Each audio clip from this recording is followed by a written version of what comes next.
Okay, so we'll be looking at another part of the Mabinogi Eternity post on the Korean site. So, Art Technician, Character Creation.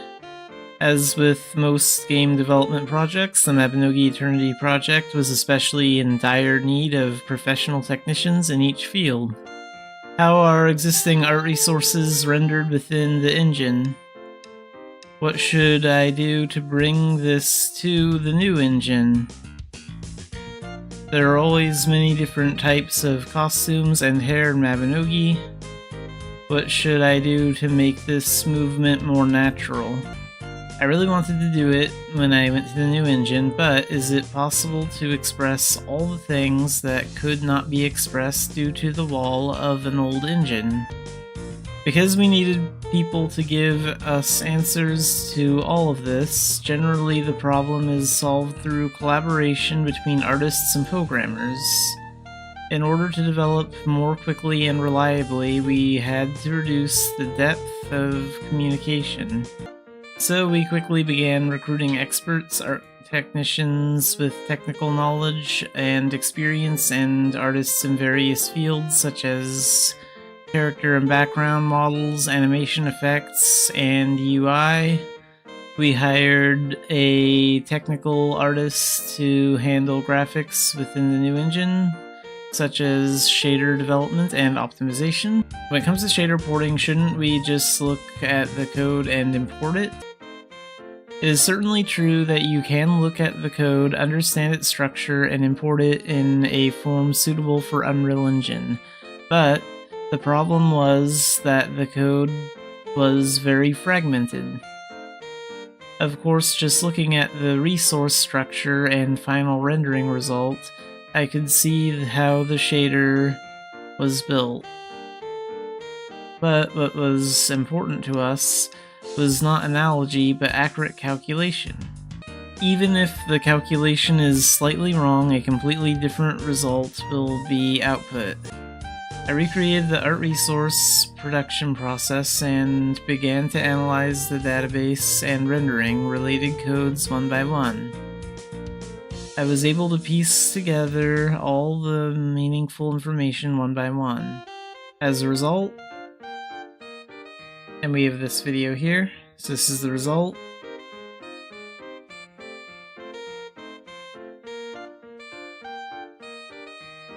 Neo uploaded to Unreal Engine to commemorate the success of Pleon shader porting.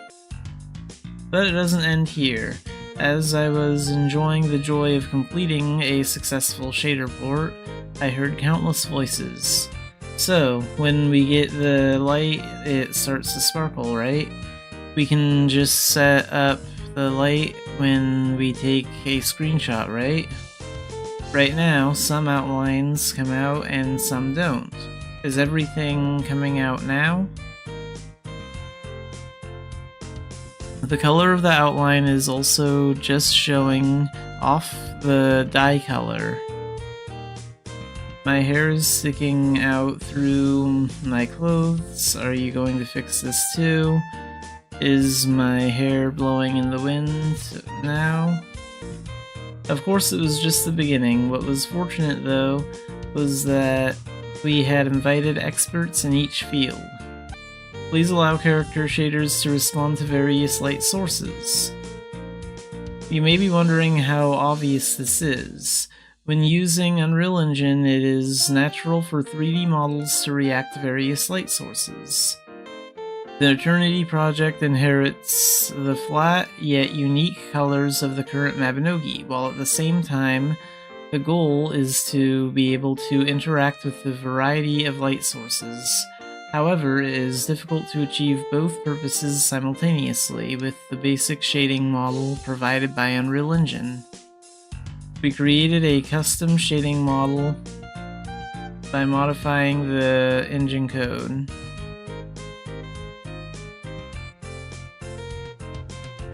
By removing the fine surface bidirectional distribution function and modifying it to adjust the amount and color of light hitting the surface, a cartoon-like expression is possible.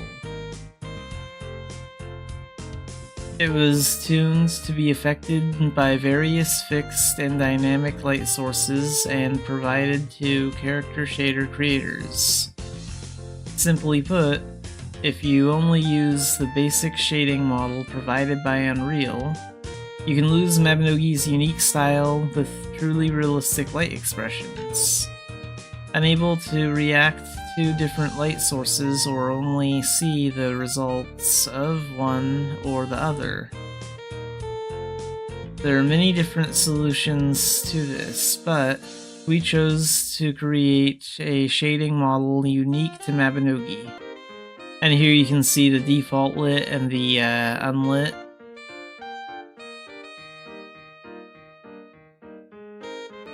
Good, now draw the outline too. Because the outline can give a completely different impression depending on its presence or absence, it is an element that can visually separate the background and the character. This is an element that would be disappointing if it were left out in a cartoon-style shader. As such, research is being conducted in a variety of ways. In the case of Mabinogi, a very thin outline is used. Due to engine limitations, it may be missing in areas where application is difficult due to translucent objects or some compatibility issues. There are many side effects, so all of these had to be resolved in the new engine. There are several ways to handle outlines. We tried many different things to find a method that suited Mabinogi's needs. In order to create a sensuous outline in a Mabinogi style while reducing man-hours costs, we chose the scene depth processing method, rather than simply transplanting the existing feeling, so that the color of the clothes shines through, so that the lines remain constant even when the distance increases, so that the lines disappear as the distance increases. To draw or not draw certain parts, to draw lines in translucent materials, etc., we encountered and dealt with a variety of issues. I was proud of the process of mixing and applying non-open technologies and working with character artists. As an 8-year Militian who is still working hard at Mabinogi, I was really happy to hear the news about the engine replacement. So what about the dislocated shoulder? Are all the clothes and hair moving now? In fact, after the decision to replace Unreal Engine, shoulder dislocation was one of the most heard stories. I too was eagerly hoping for this as a Militian before becoming a developer. The programmers and animation technicians put a lot of effort into this part. In the existing Mabinogi, there were insufficient examples such as shoulder dislocation. There were many shortcomings such as polygons breaking when the character moved. At Eternity, we aimed to look as natural as possible in shoulders, hips, etc. And unlike the existing Mabinogi, many bones were added to express the detailed parts of fingers. Additionally, additional bones have been set to make customization more natural. With so many bones added, it is difficult to simply port existing Mabinogi animation files. Based on the existing Mabinogi animation, additional parts such as the fingers are being worked on step by step, and the costumes are also very diverse. In a typical MMORPG projector, the bones are often set and the costume design is designed to match the position of the bones. Since Mabinogi's costumes were already available in various designs, it was necessary to match the costume to patterns. It is not possible to infinite bones, and it is difficult to animate or control a large number of bones one by one. Many experts are working hard to successfully replace the Mabinogi engine. Of course, there is still much left to do. A core part of the technical art issue has been dealt with, but in addition, there are countless elements that enrich Mabinogi, such as expressions of materials. We will do our best until the Mabinogi engine replacement is successful, and of course, we will continue to do so thereafter. Alright, so the Eternity page on the Mabinogi Korea website has been updated. So there's a lot of new posts, and we're going to look at this one first. So, Aaron long-term repair plan. So today I would like to explain the various processes for importing Mabinogi's 3D resources into Unreal Engine. In general, commercial engines, resources created with 3D tools are imported through a format called FBX. The Pleon engine uses its own extension called PMG. Therefore, in order to import already created 3D resources into Unreal Engine, a tool to convert the extension was needed. Thanks to quick development of the tools, porting each region went very smoothly. So it looks like they've already ported like all these regions into the game, but they still have to go over them, edit them, and make them look good. Like add all the movement permissions and stuff. So we were able to quickly port all areas in Erin to Unreal Engine. Of course, it would be nice if it ended here, but it would be difficult to say that the porting was complete simply by importing it. So yeah, they have to like add all the movement permissions and stuff. And here you can see them importing like resources from the logging camp in this picture. This is like the Gold Isle.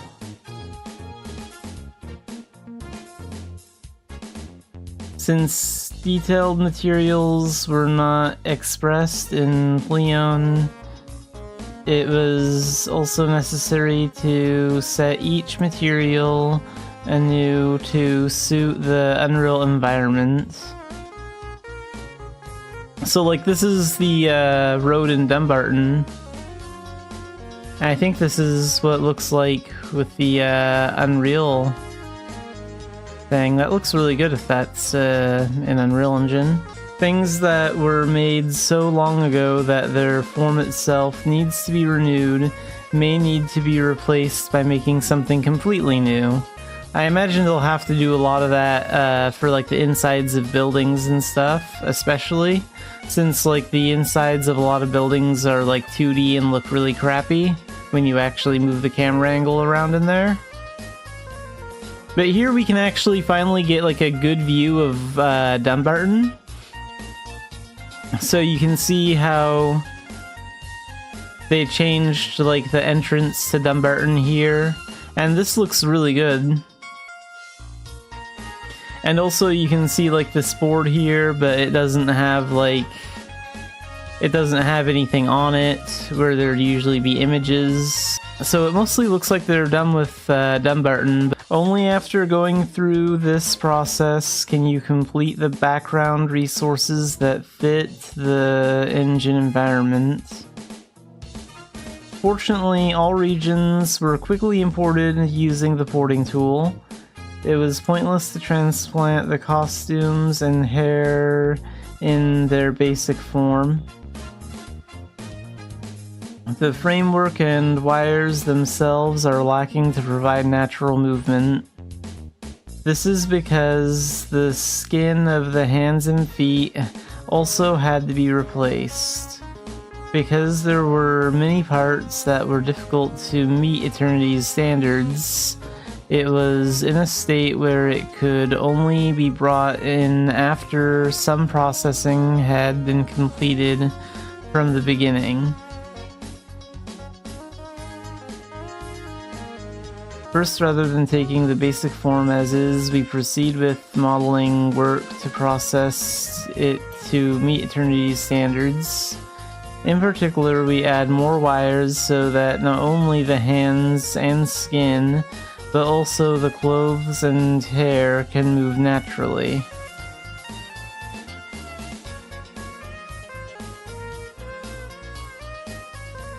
Once the modeling is completed, a framework for natural movement is planted.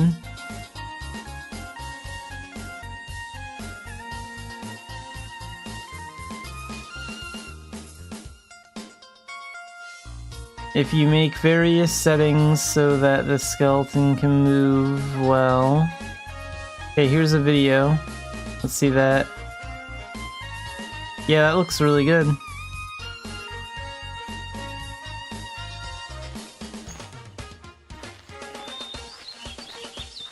Of course, things with simple porting processes can be ported efficiently using automation tools.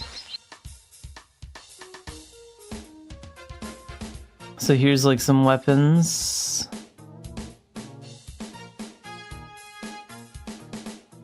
As the final resource production is completed after going through such a variety of processes, the efficiency of the overall process is very important, as there is a lot of work to be done.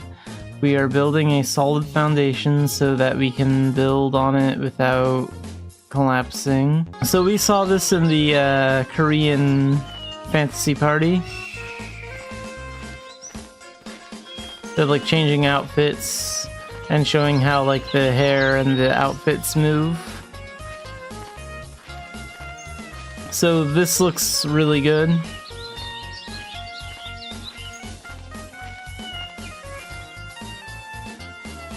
I like the way this turned out, and it kind of shows us that...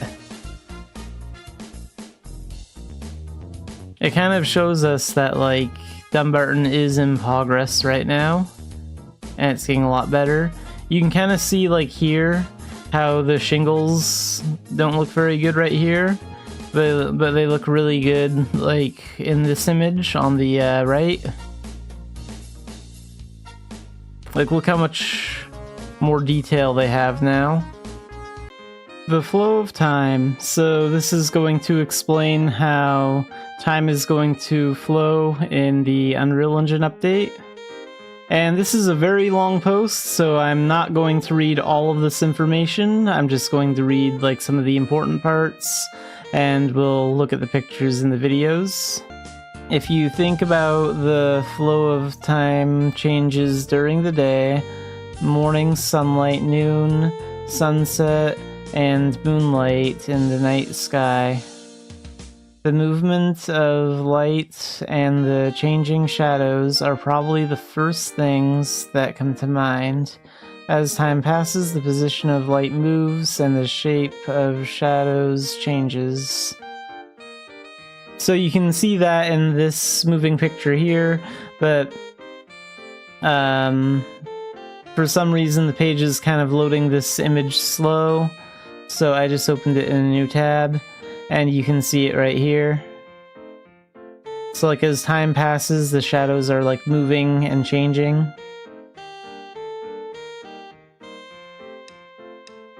So light movement and shadow movement changes.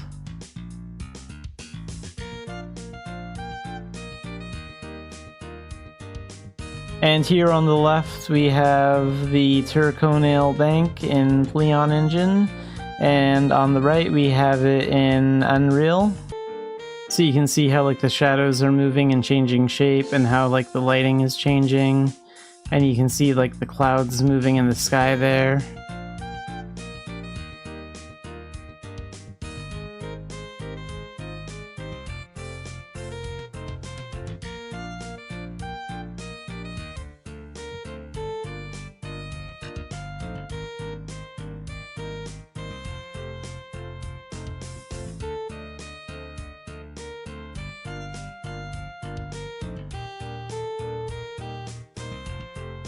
Yeah, these videos don't want to load on this page for some reason.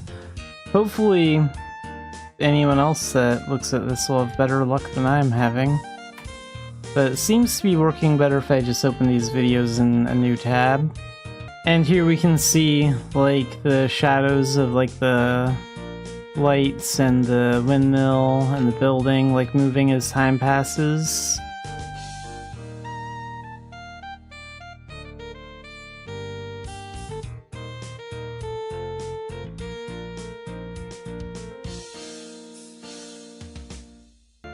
And here you can see how, like, the sky is changing over the windmill. So this is like the day going by.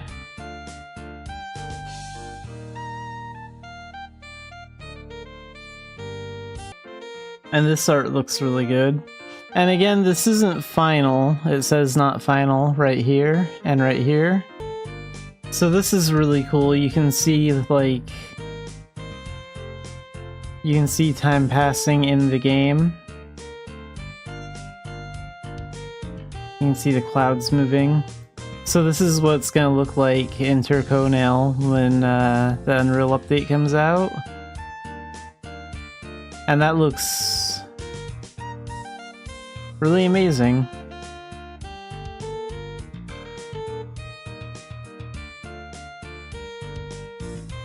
And here we can see, like, the shadows move, like the shadows of the fence here.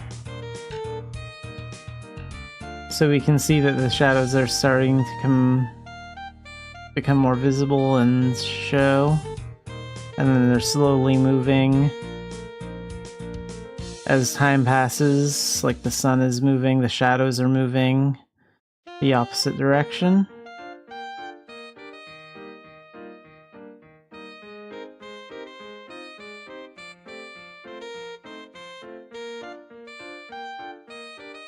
And then this will show us rain. So they also showed this during the fantasy party in Korea.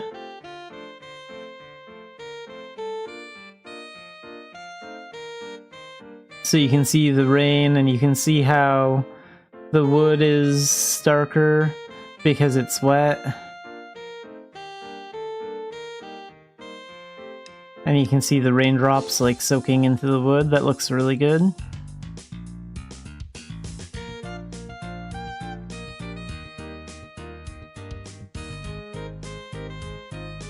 And you can see, like, how the roof looks a little bit darker, like here. Because it's, like, wet, and so is the stone to the building.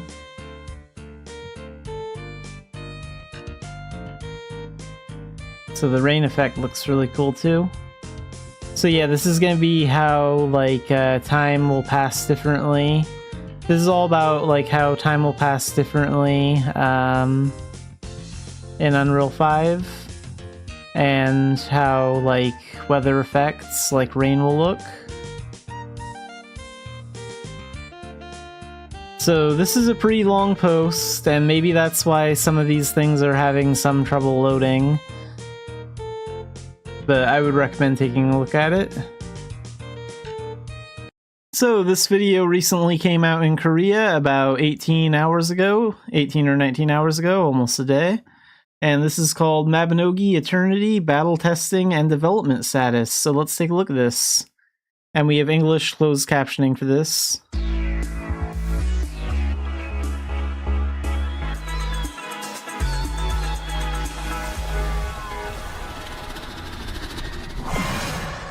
안녕하세요. 마비노기 총괄 디렉터 미경훈입니다. This is Min Kyung-un, the general director of Mabinogi Eternity. So last summer we showed you Eternity's development and status and internal testing site. 뒤로 이터니티가 어떤 모습으로 찾아올지 많은 밀레시안 여러분들께서 궁금해하셨을 것 같습니다. I think Militians have been curious about what Eternity will look like. 그래서 이번에는 So this time we've prepared a meaningful opportunity to invite you, our Militians, to the boss battle we're currently developing, and hear your opinions. 그간 이터니티에 보내주신 성원만큼이나 큰 관심과 열정을 제가 직접 At the test site, I was able to personally experience the great interest and passion that has been shown to 이번 Eternity so 테스트는 전투 far. 중심의 테스트로 This test was conducted as a combat-focused test. 많은 분들을 So this is going to be like about the... I think it's going to be like about the Xanafiedlion boss fight. 최대한 I prepared this video to convey the changed appearance of Eternity. Okay, so if we actually turn these off for a second, we can actually see the game screen right here. We have a better idea of what the UI is going to look like. It looks like there's some status effects listed down here. Our HP, our MP, and our stamina. Skills will be down here. I wonder if you'll be able to move this around, the skill bar. And we can also see what the minimap will sort of look like. And then it looks like this is going to be the party information. So it looks like, I think these are the Arcana. So you'll be able to tell which party member has which Arcana for parties, just by looking at the icons. That looks like it's going to be pretty helpful. 생생하게 전해드리고 조금이나마 궁금하신 점을 Okay, here's the boss 이번 fight. 영상을 준비해 보았습니다. 그럼 지금부터 이터니티 전투의 모습이 어떻게 Now I'll show you how the Eternity battle has 테스트 changed, 현장과 함께 step by step along the test site. 이번 테스트는 This test will present a reimagined version of the battle 밀레시안 with 분들의 기억 속에서 자리하고 있는 지원, the final boss, the Xanafiedlion. 글라스 기분행과의 전투를 새롭게 재구성해서 선보여드리게 됐습니다. Yeah, so we've seen some new Eternity posts about this guy, but now we can actually see like some of the boss fight in action. So this looks pretty good. We can see the full, what the interface will look like. So here's our skills. There's the boss's HP, and you can see all your party members, what Arcana they're in, who's the leader. The mini-map is over there. It's being blocked by the Mabinogi logo, but the mini-map is there. And this is the new boss room. They talked about this in one of their posts. The boss room is going to change. The gargoyle statues are going to do more. You're going to have to like do something with those gems, those purple gems over there. 구현하려고 노력을 했고 이러한 디테일과 발전된 표현을 통해서 보스전 Yeah, they tried to add like more movements and mechanics. So here you can see the way that it currently is, and here you can see like the new changes that they're making to it. 패턴이 완전히 다르지는 않습니다. The strategy pattern is not completely different from the existing boss battles. However, we added new gimmicks to provide a variety of changes within the familiarity so that you can fully enjoy the fun through cooperation with party members. 강화된 시인성과 화려한 연출을 통해서 공략의 즐거움을 And we put a lot of effort into making the game more enjoyable through enhanced visibility and splendid production. 더할 수 있도록 많이 노력했습니다.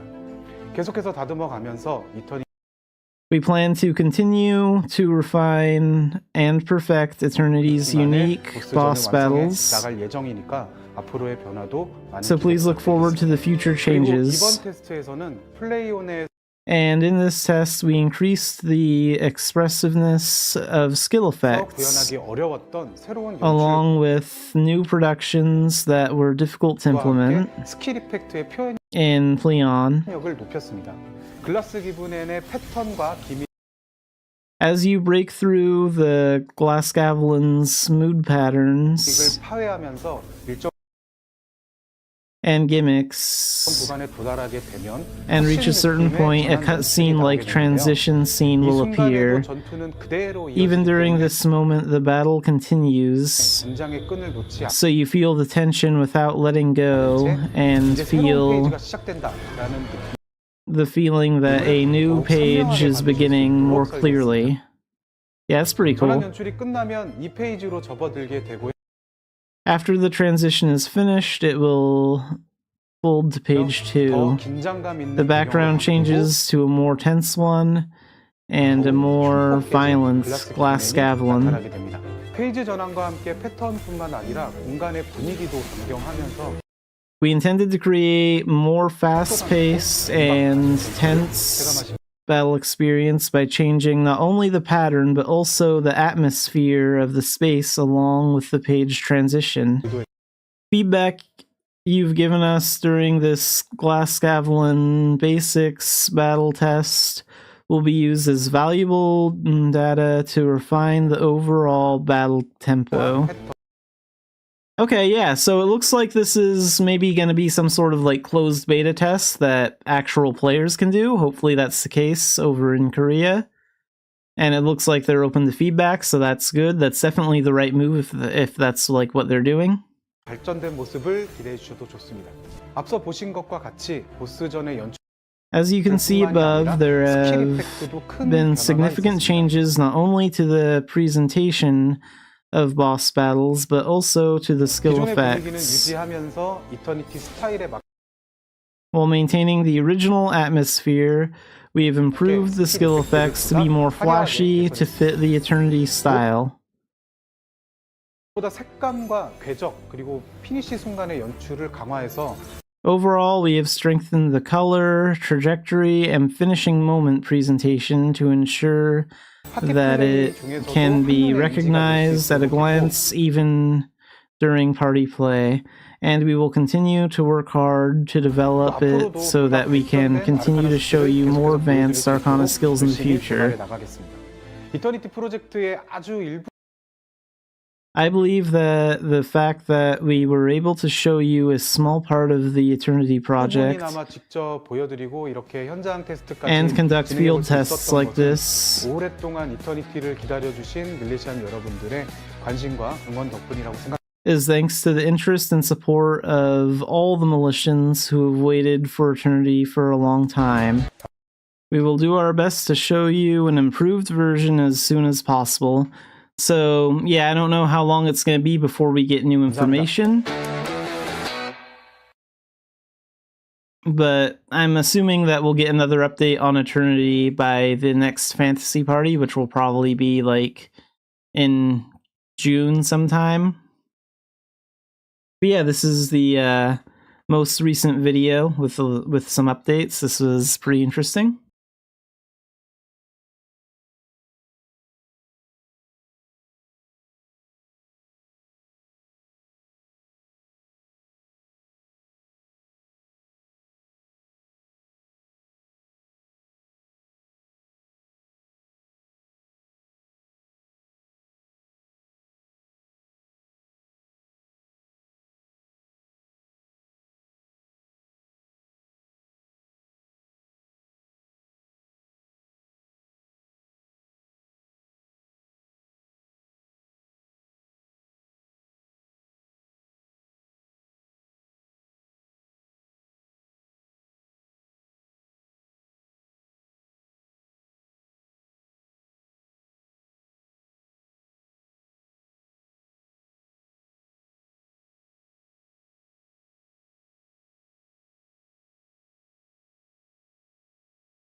Okay, so we'll be looking at another part of the Mabinogi Eternity. Whoops, wrong button there. Alright, let's start playing Mabinogi today. So there's a attendance event starting tomorrow. I don't know, I guess I'll participate in that. I'm interested in the cat-themed items, the Idrusan themed items from that. So that's starting up tomorrow. Today we're probably just gonna do... I don't know what we're gonna do today. Maybe just commerce all day? Do I care enough to work on Stardust? I don't even know. What do I have for Stardust? No, I'm not doing any Avalon purification thing. We can turn that in for something else. I worked on Stardust yesterday. I don't think I want to work on it today. I'm just not that motivated.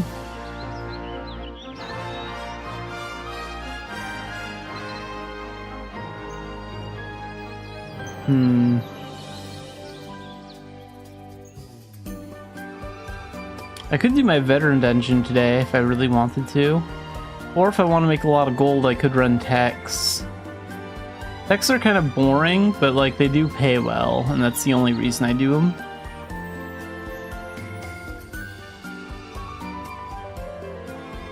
I don't really need to even really level my techniques that much, do I? Like... I mean, I guess I still have some work to do on Vital Surge. And, like, redoubled offense.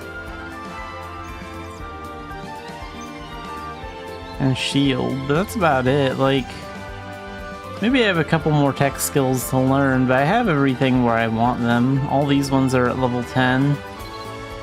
I think my second build here... All these are at level 10. I do need to add one more here. What does shield do?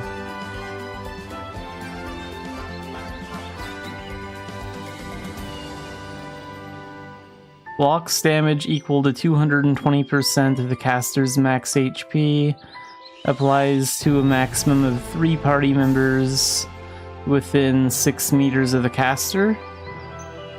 That's actually not that bad. So, do I want to focus on that, or redoubled offensive? Or Vital Surge? What does Vital Surge do? Instantly recovers HP to full, adds 6,000 HP to the max HP, 3-minute duration, 10-minute cooldown, chance to reset cooldown when suffering from potion or sulfur poisoning. I mean, this last part's kind of useless because... when do you ever really have potion poisoning or sulfur poisoning? Like, the only time I've ever gotten potion poisoning is when I've intentionally potion poisoned myself to get XP for, like, a skill or something.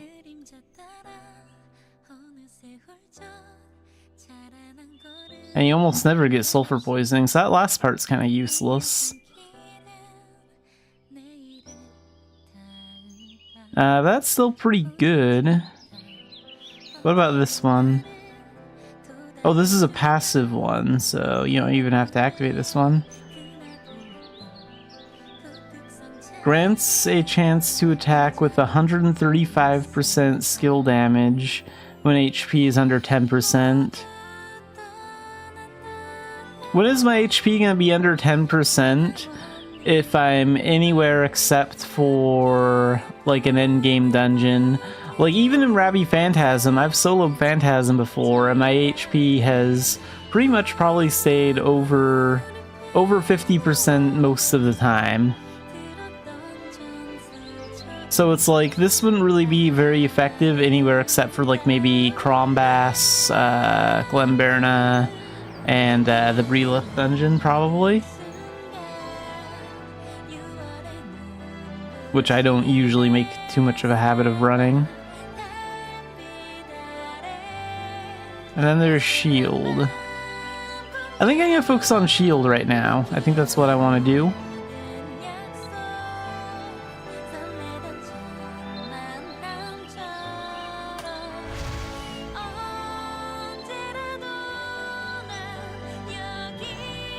We're not going to be able to max it out. I don't have that many blue crystals.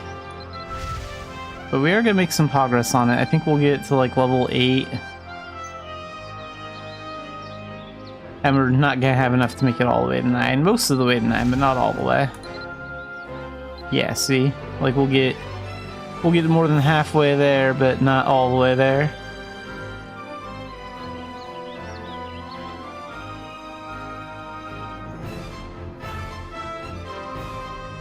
Oh, so repeatable quests, like dailies and shit, okay. I guess I could get back into my daily routine of doing a bunch of daily quests for Venture Seals if I wanted to.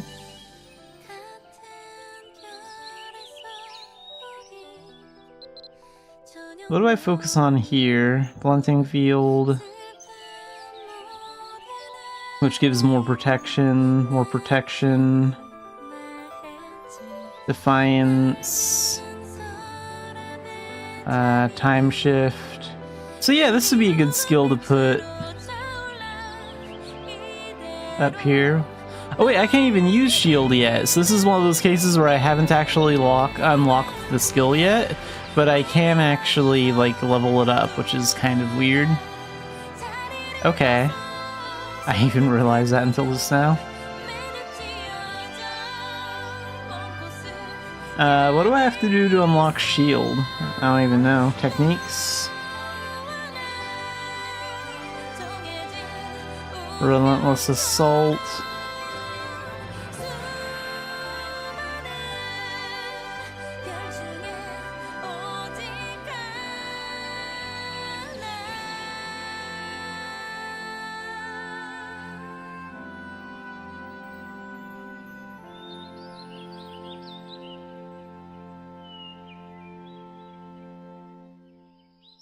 Get hit 30 times for more than 1,000 damage with the spirit buff.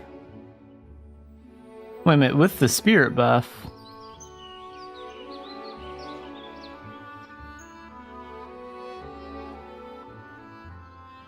What does that part mean? Like, do I have to have a spirit weapon equipped or do something with it?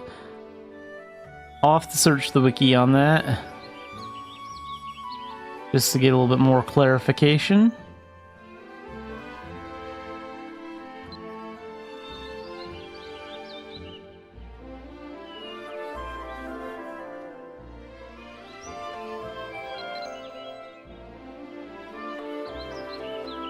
I don't have fog orbs. I have to look up those. I'm not gonna work on technique crap today. I'll do a little research on it on the wiki later, and if I remember, and then do it later when I feel like it.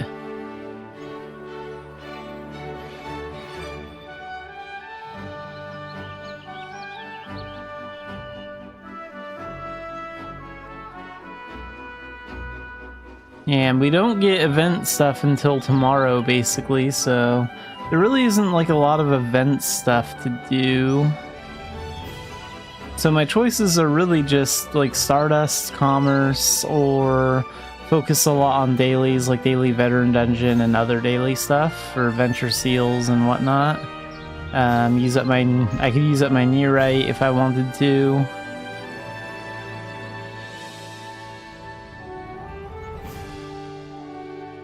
Like if I really wanted to, I could just run techs all day and make a lot of gold. I just don't really want to because that's boring.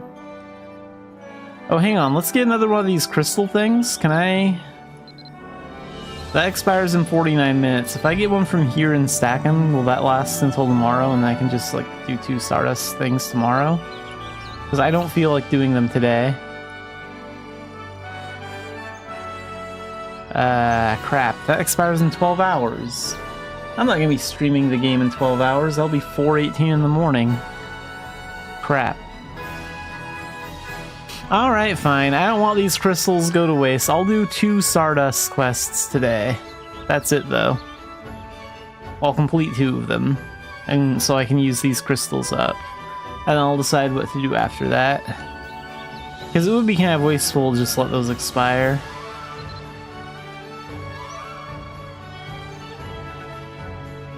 I really wish I had like a day and some odd hours to use those instead. That way I could just do them tomorrow. But no such luck.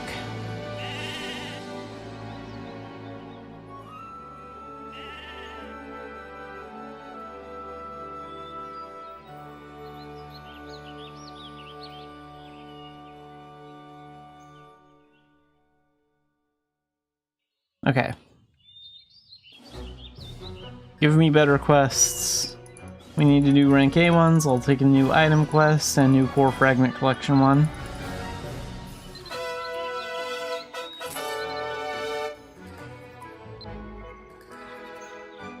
Deliver a catering dish.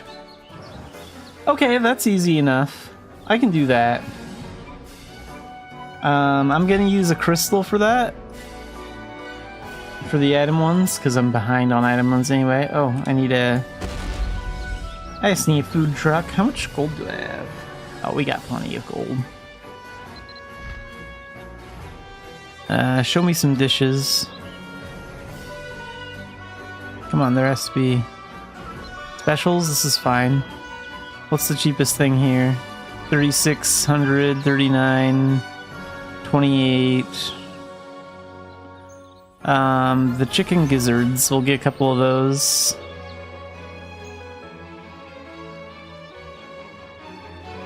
How many can you put in each one? Like 10?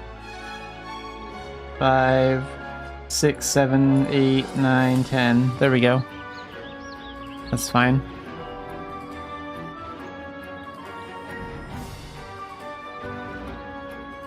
I know I have the catering skills somewhere. Here we go.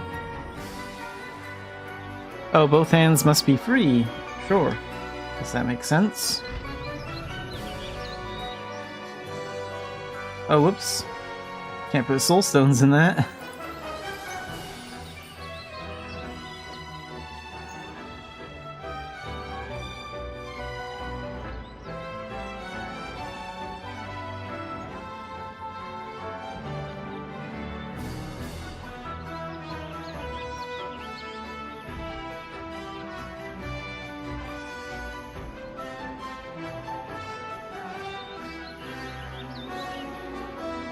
There's one more that isn't in there. Oh, and that's up here. Okay, perfect.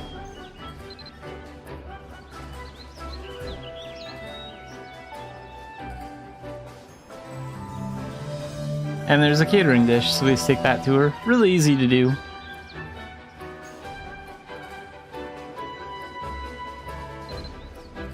There you go. And then when I complete it, we'll get double because of that crystal. To use the other one.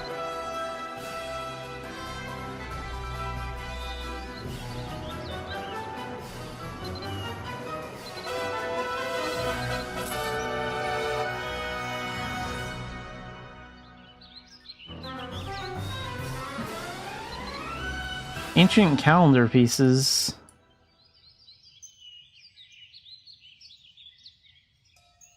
I have no idea where to find those. That's probably some exploration thing. I'm not gonna do that.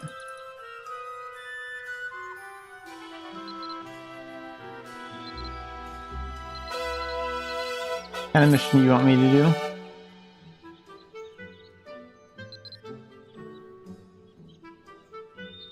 do? No. Okay, so we're not doing any of that crap. I guess I'll just wait until we get some good quests. In the meantime, let's do commerce. I think today is going to be mostly just like a commerce-focused stream.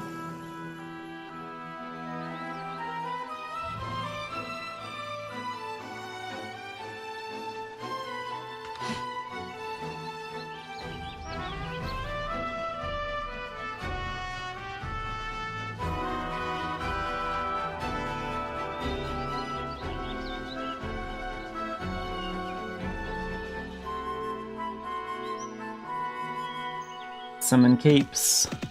Capes is my favorite alpaca.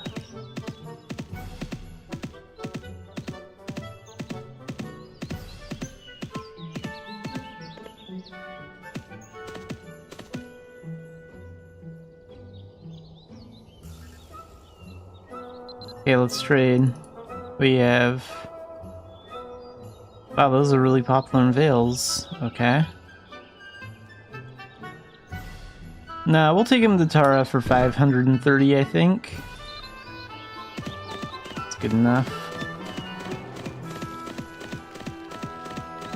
If the new life update really makes ships better... Wow, we had a big rubber band leg right there for some reason. But if the new life update really makes the ship times better, then which I think it will, then maybe I'll do more commerce overseas. I think that's gonna be sometime in like mid or late June, though.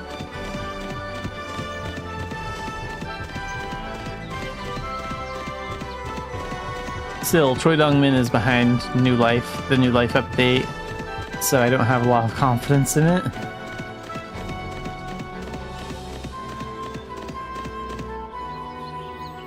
The only really good content that has been coming out consistently under Choi Dong-min's watch is like the Arcana. That's it.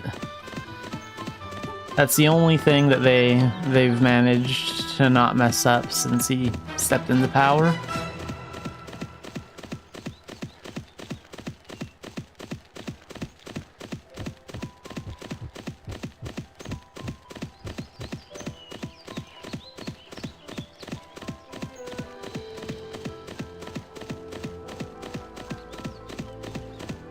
Man, I can't wait to see this stuff in Unreal.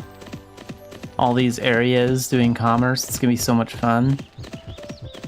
Like, the scenery in Erin is so beautiful as it is. Seeing it in Unreal is gonna be really amazing.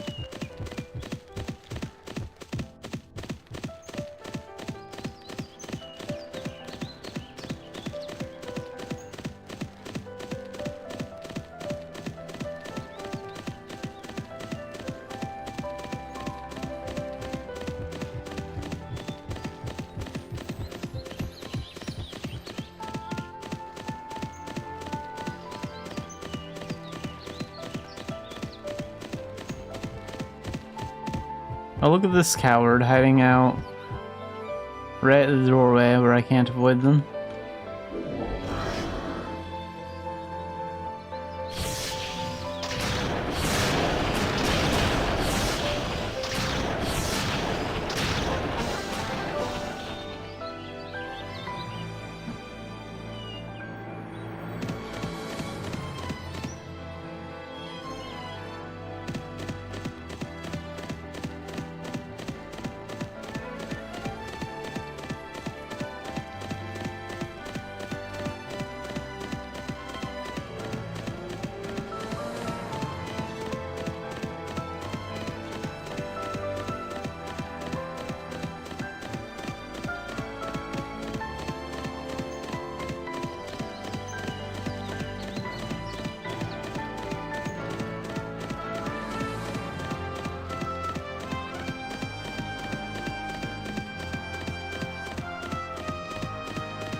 Actually, I know what I want to do now.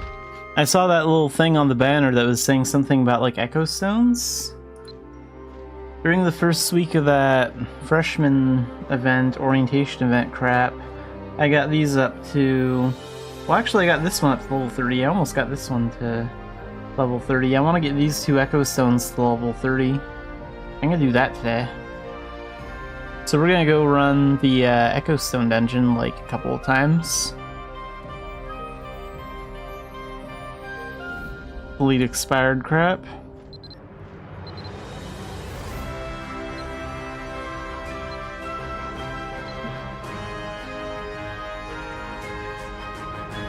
Switch up gear. Staff and chain blade.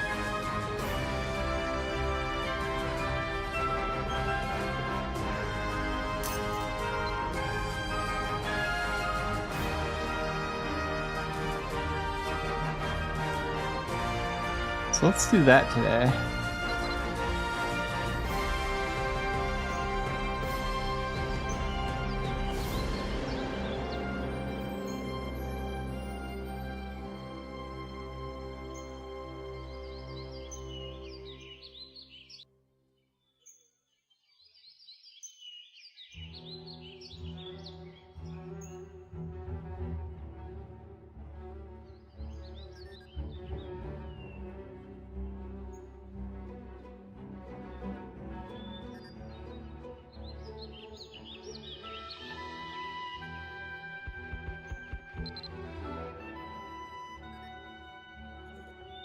So we're gonna go in the curiosity one, master or above.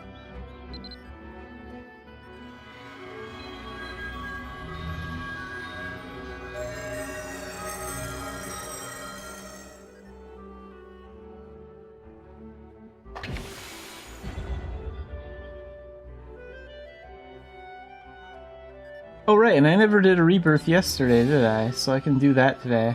So here's what we're gonna do. We're gonna use this pet buff to get a speed bonus for 10 minutes. And then when it wears off, and then it gives me that debuff that takes an hour before I can use the buff again. If you rebirth, you can remove that status effect immediately. So we'll just rebirth like after this dungeon run, and then we'll be able to use the buff instantly again for the second run.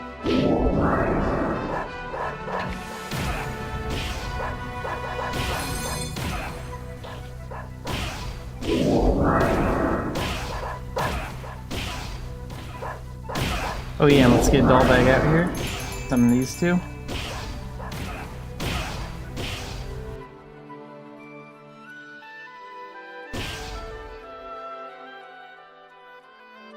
Left or right?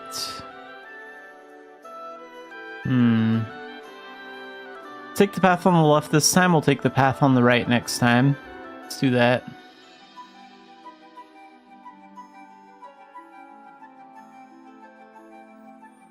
Switch it up to keep it interesting.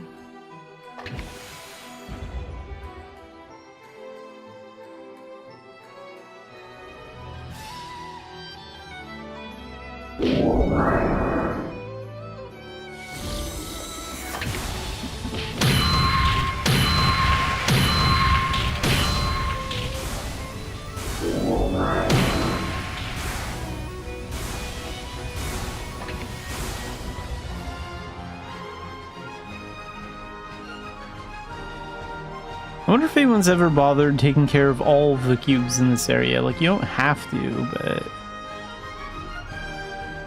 I wonder if someone's taken the time to clear, like, all of them just to say that they can.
Okay, we're gonna get this one next.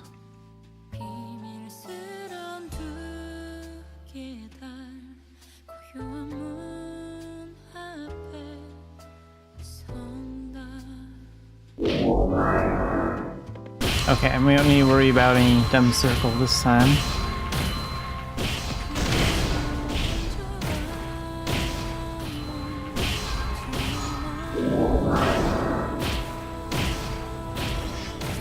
It's also kind of cool, like, running on water. I feel like a Naruto character running on water out here.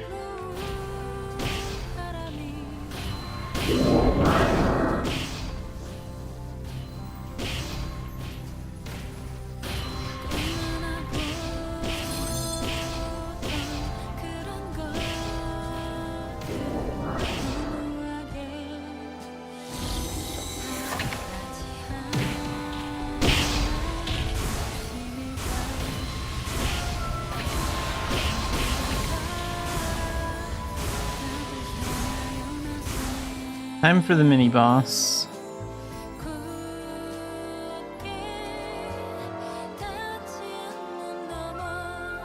Let's go and use this. Get full MP. Well, almost full MP.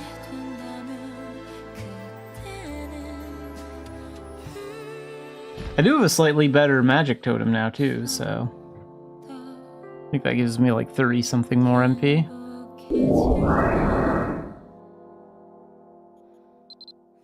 Okay, hang on a second. Let's go ahead and switch there.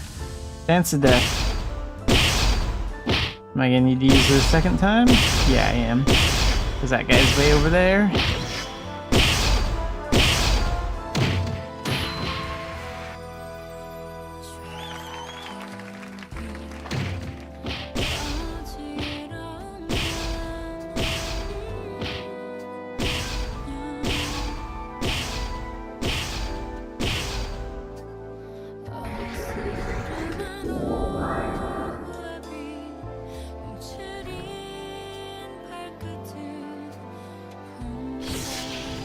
Time for some meteor action.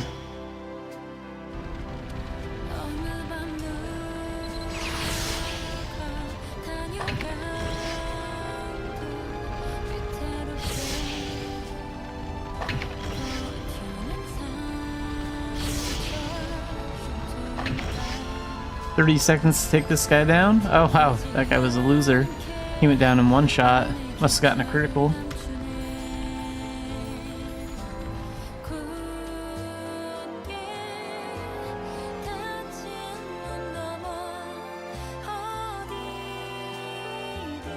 Okay, let's take the square on the left this time, and then we'll take the one on the right next time.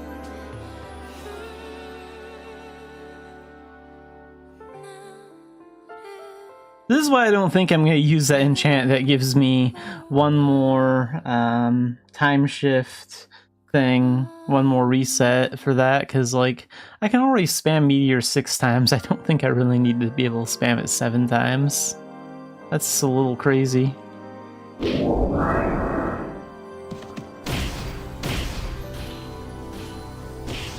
Maybe if it increased like the time limit, so like I had 10 or 20 more seconds to use all the meteors than before, maybe I'd take it then, because that'd be kind of nice.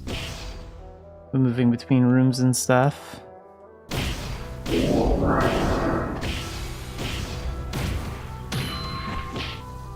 Okay, for these guys, we have to get the fish.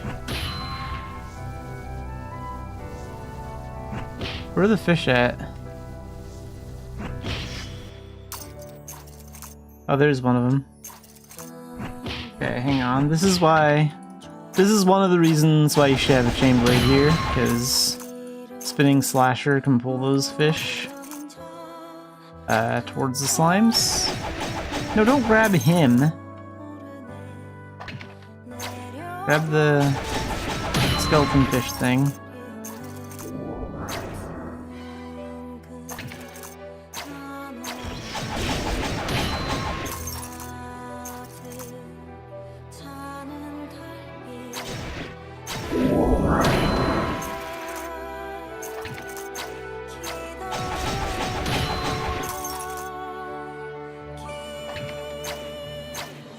Oops, wrong one.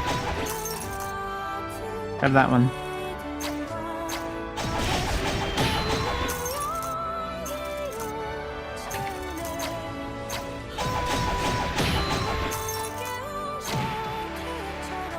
Okay, over here.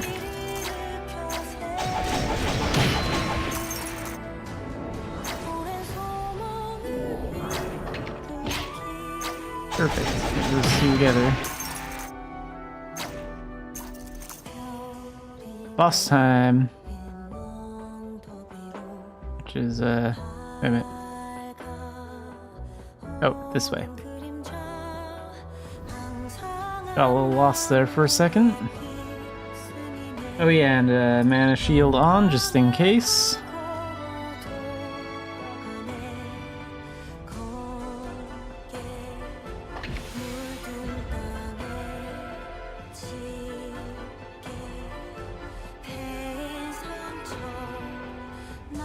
Gonna wait until I can use at least one more. Perfect.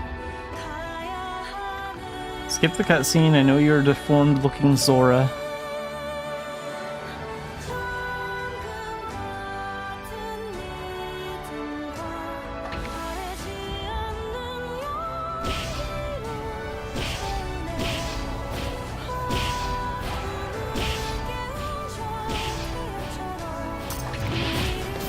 Oh crap. Okay, that was my bad. I had the wrong thing equipped.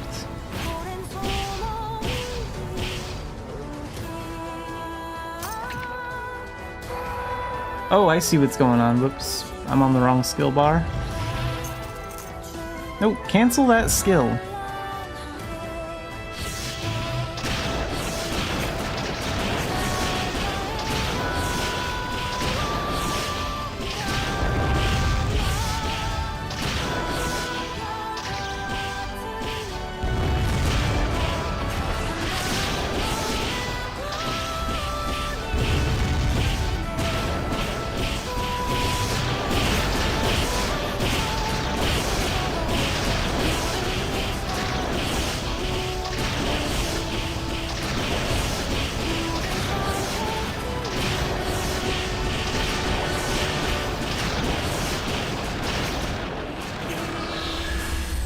Too slow.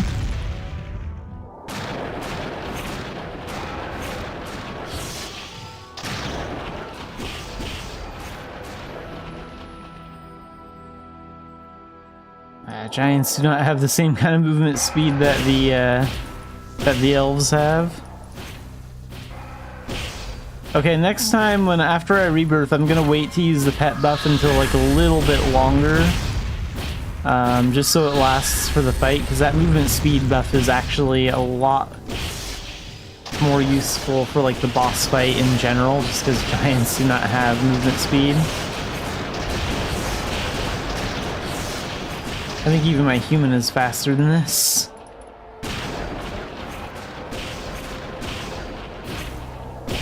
Like, I'm barely able to outrun those with my giant. Come on, come on. Give me a break here. Okay, let's demigod. That'll give me a little bit of a movement buff. Ha, you're not gonna get me with that. Good try, though. Oh, you did dodge that. Good for you. Okay, demigod works. That kind of evens things out a little bit.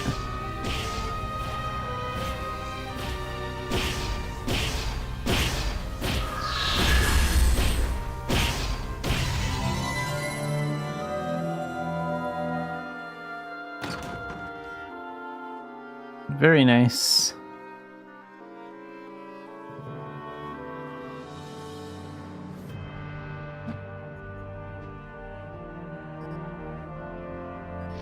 Okay, so we need to advance. I'm gonna finish out this one first since it's already so close. So we have 5 attempts to get it up to grade 30, which is the maximum. I'm gonna focus on this one a little bit too. The intelligence will help my magic skills. Actually, it would make more sense to do that one first, but I'm already so close with this one, I'm gonna do this one first anyway, because that's what I want to do.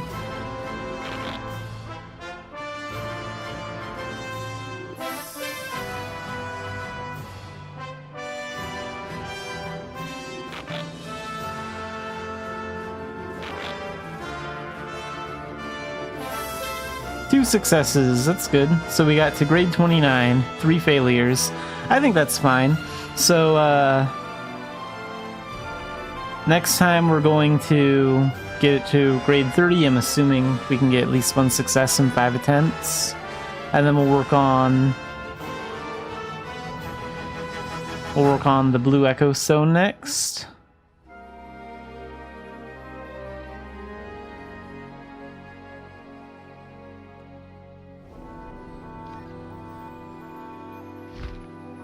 So is it still equipped or what? Yeah, cool. 77 dexterity. That's nice.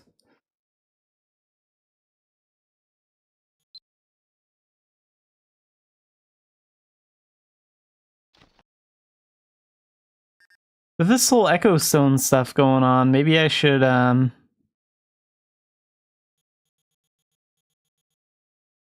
where's the X button? Oh, there it is. With this whole Echo stuff going on, maybe I should take the time to play on my elf character as well, Xanafiedlion, and do this for him too. I might do that, I don't know. Wow, what a cool area. I forget how awesome this area looks.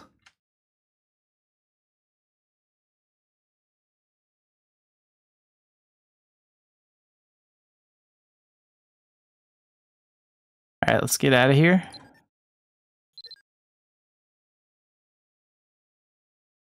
Oh, and the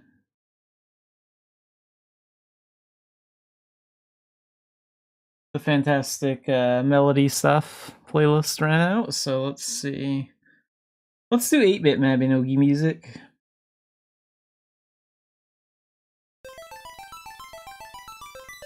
There we go.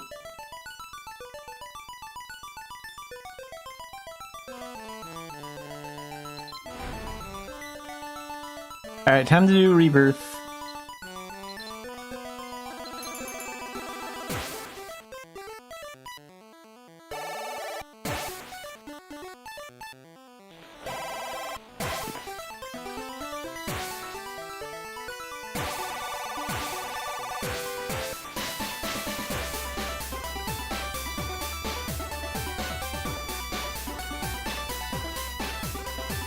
Xanafiedlion is actually pretty tall.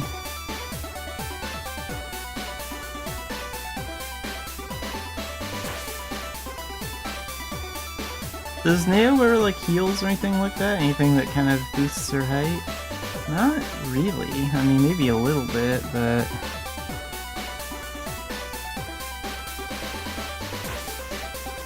Alright, let's rebirth.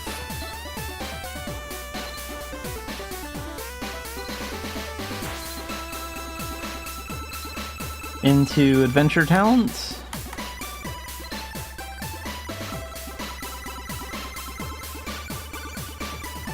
And now that little thing is gone, so we can use this buff again instantly. That pet buff. And then we're just gonna jump right back into it.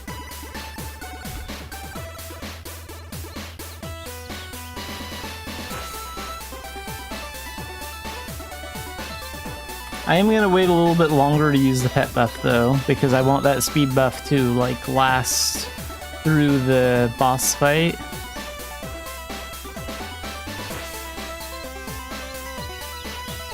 So we're gonna enter advanced.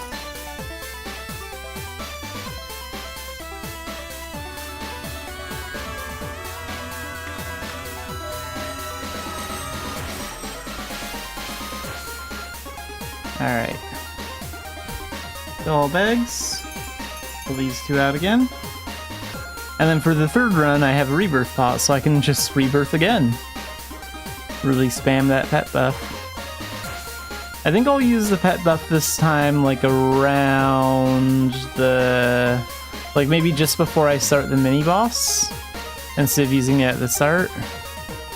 And we'll see how well that goes. Because I also want it to wear off, like shortly after I finish the boss fight, because then I have to get that status effect that prevents me from using it again for an hour, so I can rebirth and remove the effect. So it's not like I want to be waiting around for the full 10 minutes to wear off. Oh right, we need some Dorcha.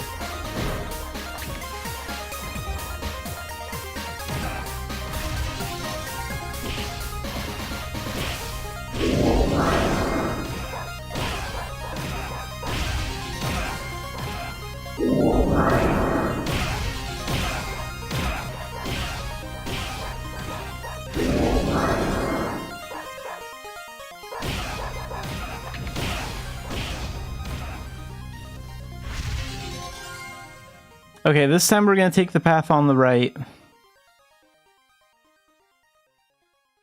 Just to keep it interesting.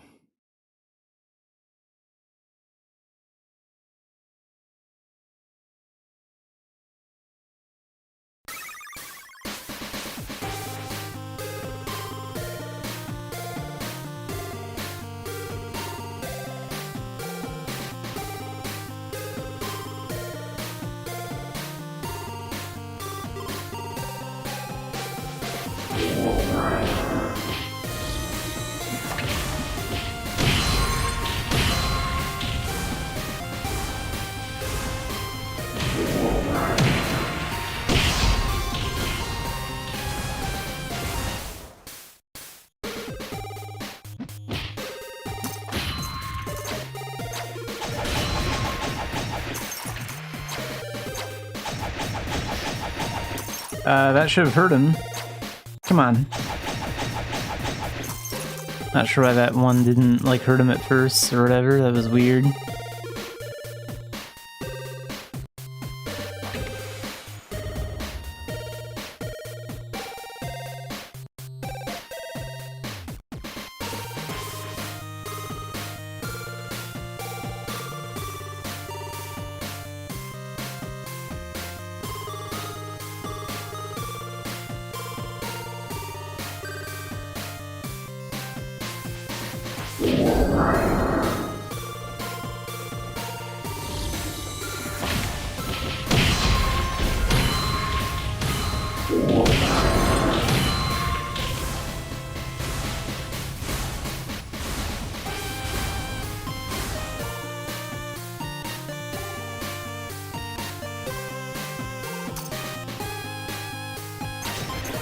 Okay, come over here.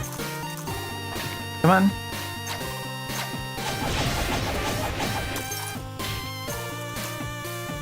Get that one next. Come on, come on.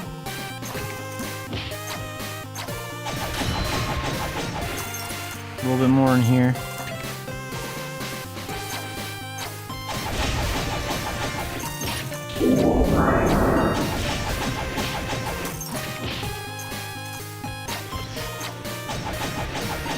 Got him. Yeah, Spinning Slasher and Polar Vortex work really well for that.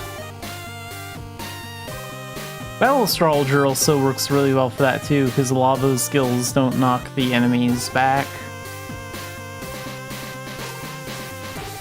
Shadowbind is also a good option.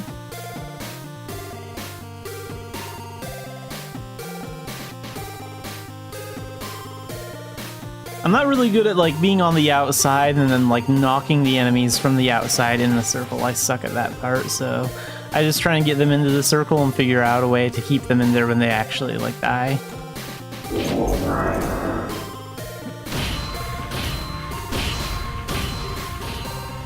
Trying to hit a monster from the outside into the circle is like trying to hit a deformed baseball.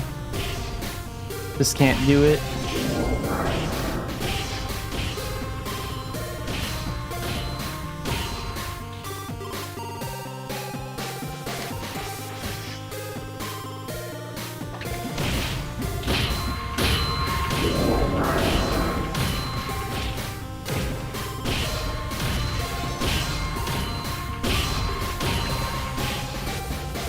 Alright, mini boss time.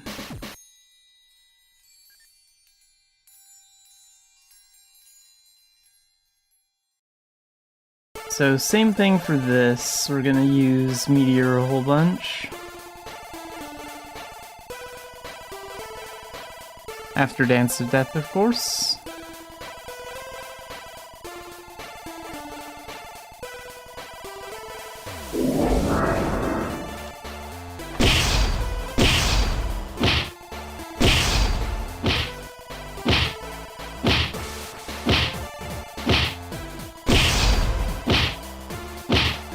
Put him on ice. Love the Frost Dragon.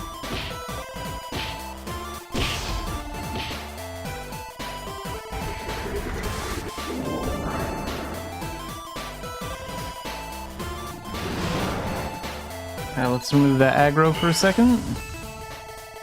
Don't walk towards me. Come on. I need to keep my distance.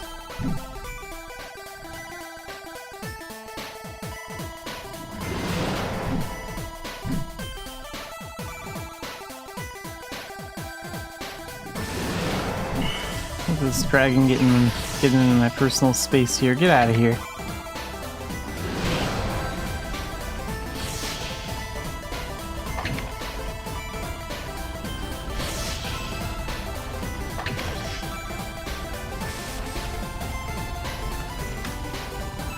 Easy.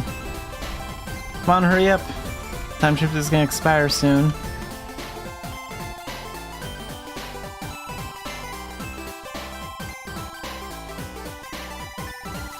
I don't think I can make it in 10 seconds to use it again, but we'll see. Hey, look at that. Got one in there.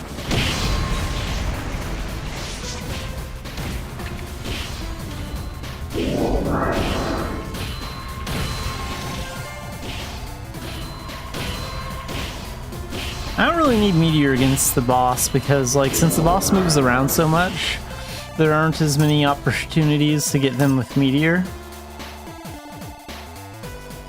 Like, there are openings to get them with Meteor, just less openings. Not very many. So, I mean, sometimes I'll take the chance if I have the option available, but it's not my go-to for the boss.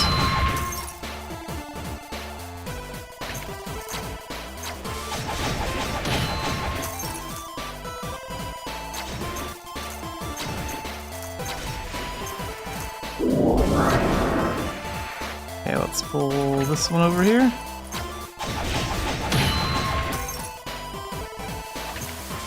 Pull this one over here.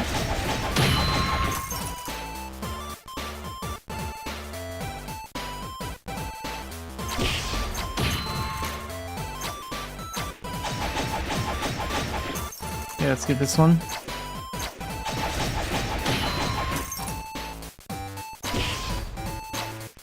Alright, boss time.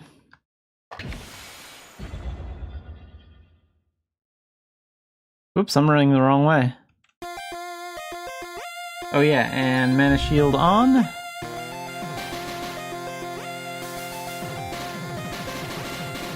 Oh, I forgot to use the pet buff. Crap. Let's go and use that now.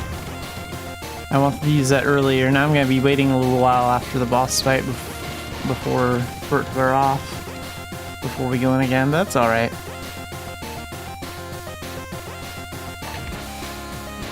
Alright, let's go.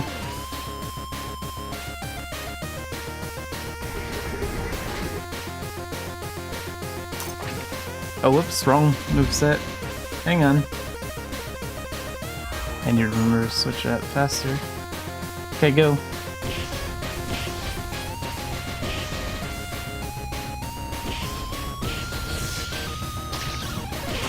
This is one of those few boss fights where I actually like click to move instead of using WASD movement. It's a little bit easier to click and move so I can spam meteor. I mean, not meteor, spam thunder. You missed me. I was sloppy on that one. I almost got hit by that.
Are you trying that crap? Okay. Hang on. Ah, we still don't have meteor. That was like the only perfect opening to really use it. Weak. Come on, you can do better than that.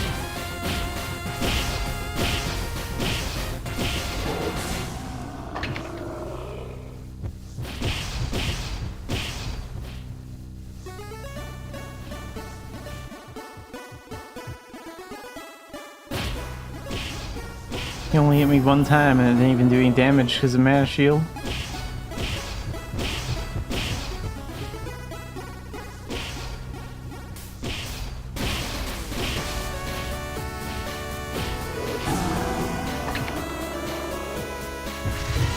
Got him.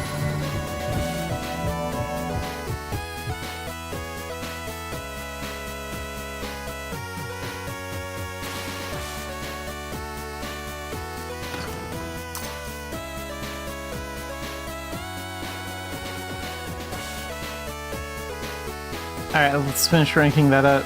Oh wait, I need to switch back to gear set 1 because that's where my Echo Stones like originally equipped. It's kind of weird that the game's picky about that, but...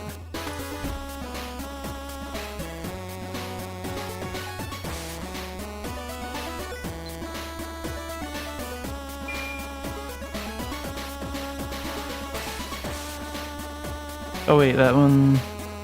Yeah, that one's 29. So 5 attempts to get to grade 30. Failure. Failure. If we fail all 5 times, the game really hates me. There we go. 2 failures isn't that bad. So we have 2 more attempts left that we can use for this one.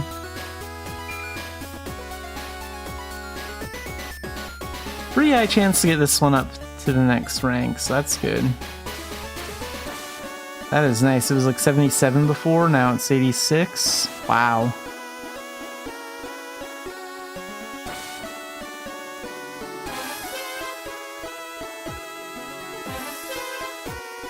And grade 25. So now we have 60 intelligence from that. Very nice. And we're gonna make at least one more run. So I'm gonna do a rebirth, but first I need to wait for this to wear off, so we're not gonna do a rebirth for like 5 minutes, at least.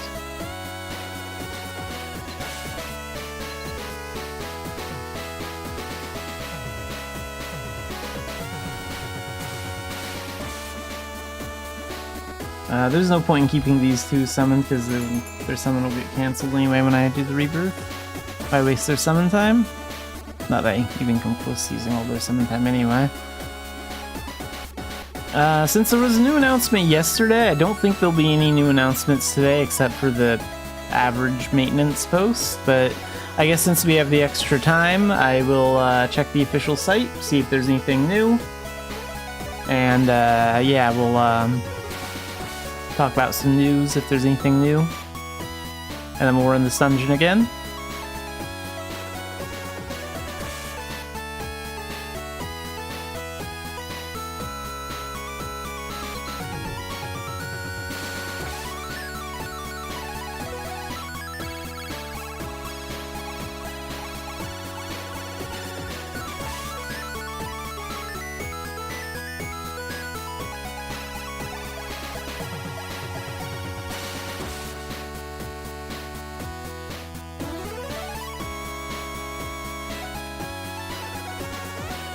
Okay, no maintenance posts yet, but look at this, we have a new gacha to talk about. That's great. That's exactly what I want to do. I want to waste like in between 100 to 200 bucks on a gachapon. Let's see if it's any good.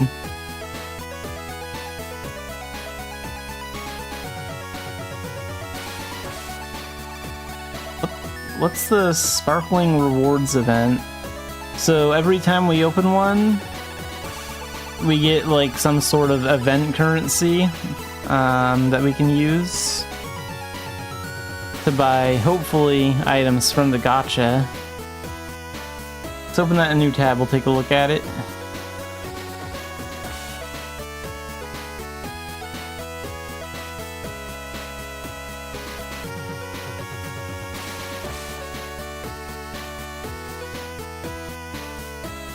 New outfits.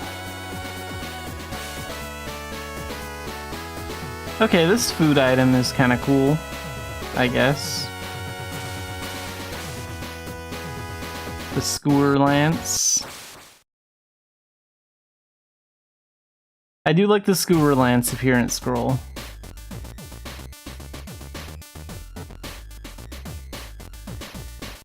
Hey, juggling.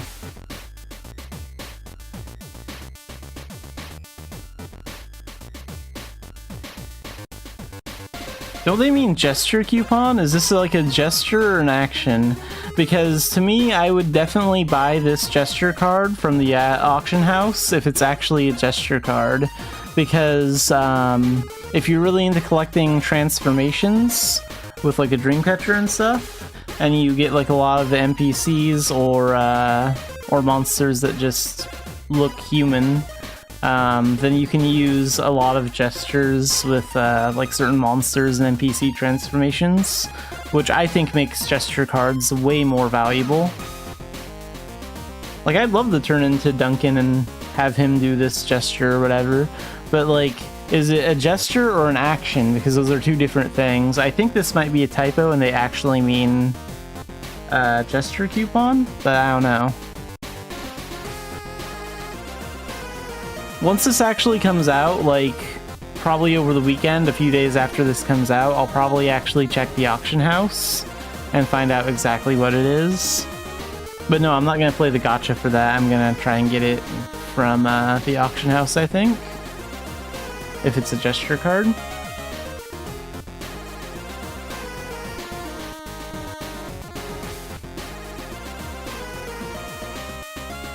Blue butterflies. What is this, Bleach? Are there blue spirit butterflies in Bleach at some point or something in the early episodes? I don't know.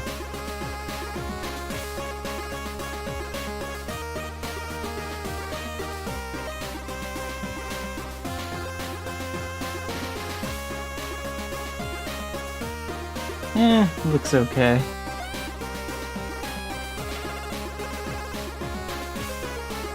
Looks a little weird, but looks alright, I guess. Graceful Clouds. That one looks kind of cool, I guess. The Graceful Clouds Spirit Transformation Liquor.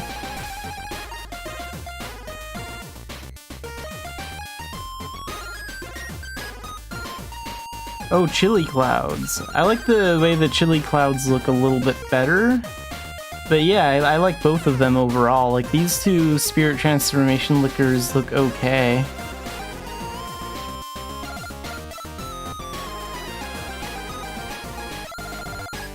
And what's all this sparkling rewards crap? Okay, yeah, so that's what it is. If you have really bad luck with the gacha, which you likely will, then you can buy the rewards with the points that you get for opening each box. So, like, you open 20 boxes, you get like 20 points. You open 50, you can get that. Okay, I get it. And if you open 250, so you have to get 250 boxes, you can pick your reward, I guess. Which are the outfits and the backpacks, it looks like. I hope these are at least the special versions of the outfits that you can pick. If they only let you pick the non-special outfits, the ones that don't have the idle animation from that would just plain suck.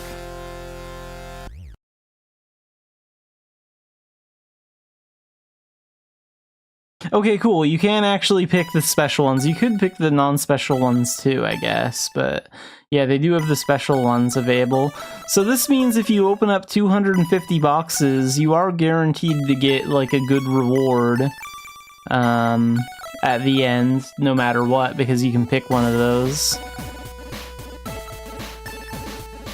Which is kind of nice, I guess, but geez, how much money is that, though?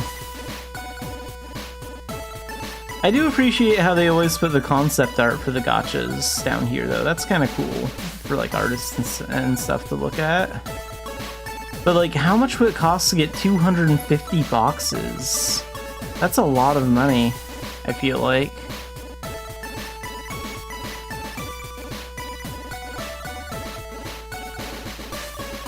Okay, so it's like $57.50 for 45. Hang on, I'm gonna figure this crap out.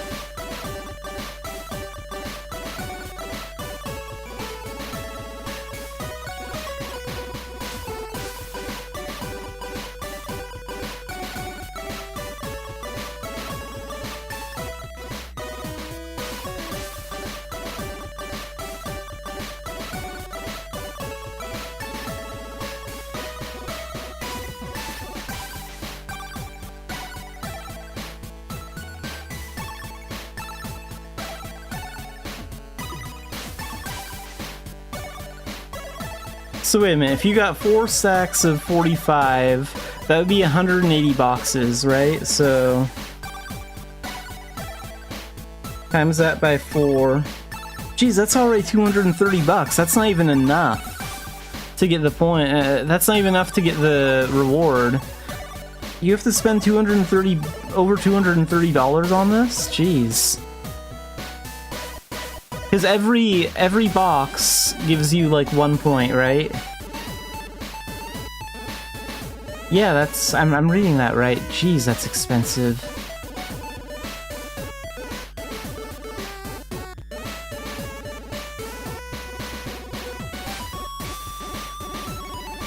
Wait, 225 would be...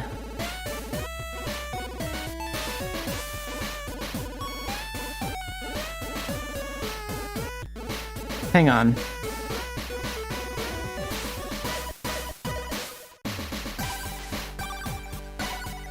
So that'd be 180 boxes. You add one more stack to that, would be 125. So...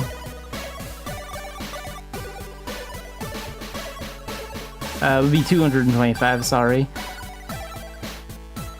And you need, what, 250 to select the reward? Is that right? Am I reading that right? Hang on. Yeah. So that'd be 200 for getting this one 5 times would cost you $287.50, give or take, you know? So like that's gonna be $287 and about 50 cents. And that's 225 boxes. You still need to get 25 more.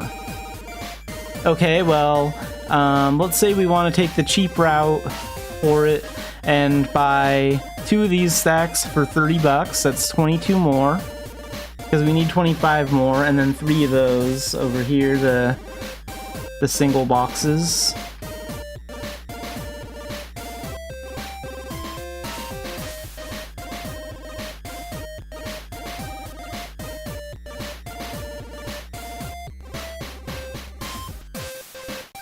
So let's add $30.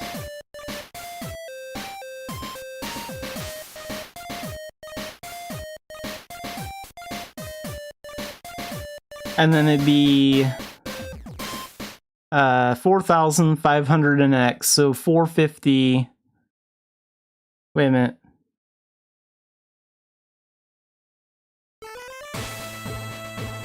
Yeah, 450 to get those, to get 3 of those 1 boxes.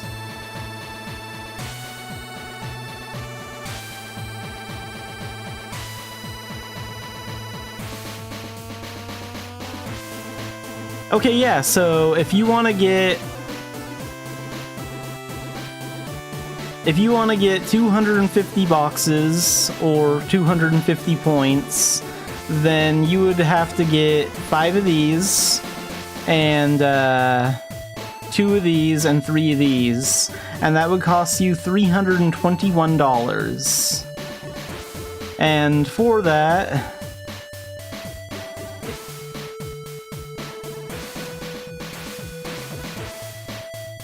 if your luck really sucked after opening that many boxes, then you could select your reward from here and you get all this stuff too. I don't know if that's worth it, like in these days, 321 bucks, that's a lot of money.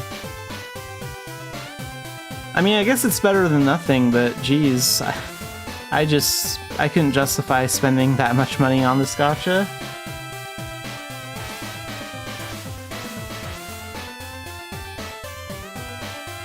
But the Spirit Transformation liquors look a little cool, and if this fruit juggling thing is actually a gesture card, I would definitely go for it.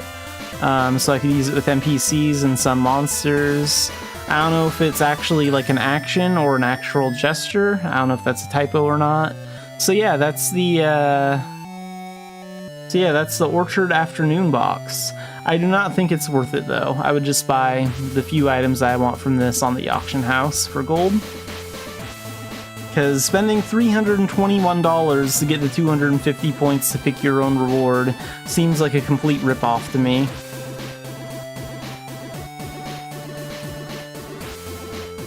And just for a little mental note, we're at about 1 hour and 50 minutes into the stream, so I probably want to check around 1 hour and 45 minutes in to highlight this if I want to turn it into a YouTube video later.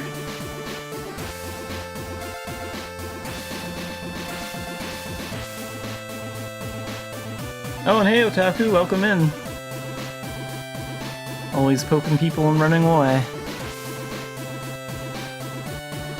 Still no maintenance announcements. Alright, let's see, what else is there? I don't think there's anything on the Korean website, and there hasn't really been an update on the Mabinogi mobile website in a while, but I will check just before I go into game, so we're going to do another BRB, and I will probably do that dungeon again in about 2 or 3 minutes. I'm just going to check out the Korean site real quick, check out the mobile site, and get some water, and then we're going to do that dungeon.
Alright, no new information on the Korean site or the Mabinogi mobile site, as I thought. So yeah, we're just gonna jump right back into the Echo Stone dungeon in a second. Gonna rebirth first, because we have a rebirth pot right here.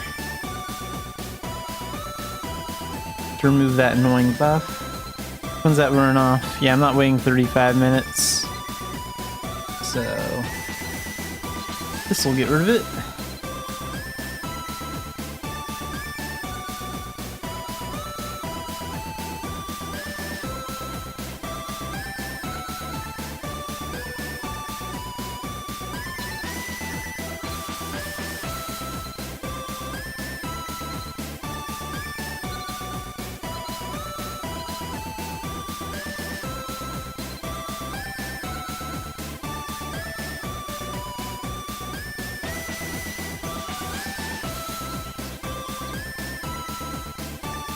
I don't even remember what Thursdays give for VIP, if I'm being real. I don't care about that crap. I mostly care about Friday's rewards, because they give out those unlimited Shadow Mission passes.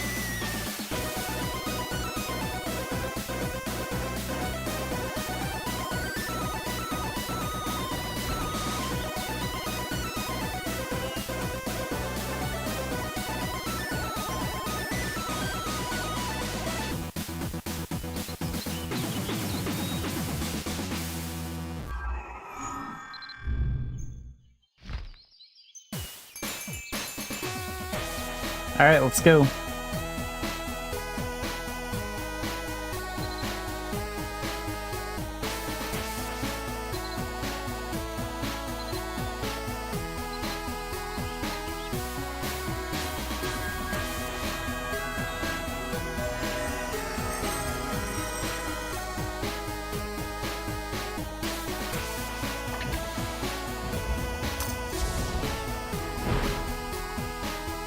Oh, that didn't take up nearly as much HP as last time. I wonder if one of my techniques or something kicked in to save me some HP. 'Cause this is supposed to cut your HP in half, and clearly it only took like a quarter of it.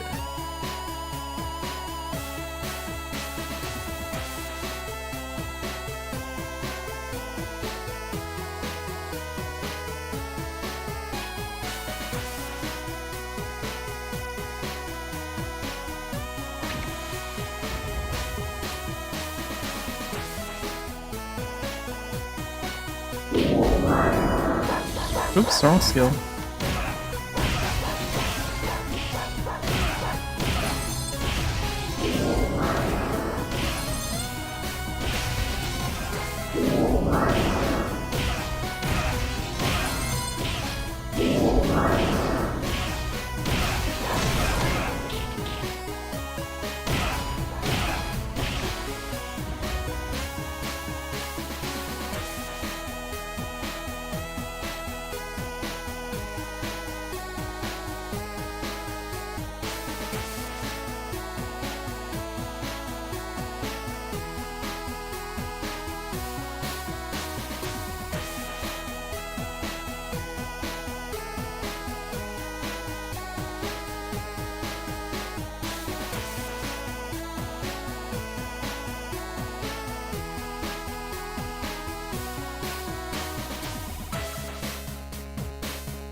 Okay, we're gonna go to the left this time.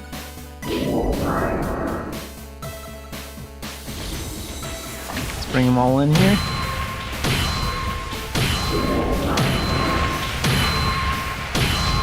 Easy.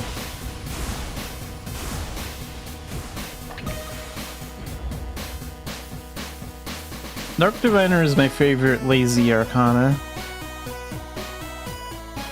It has good range, Thunderblight can take care of most of the work.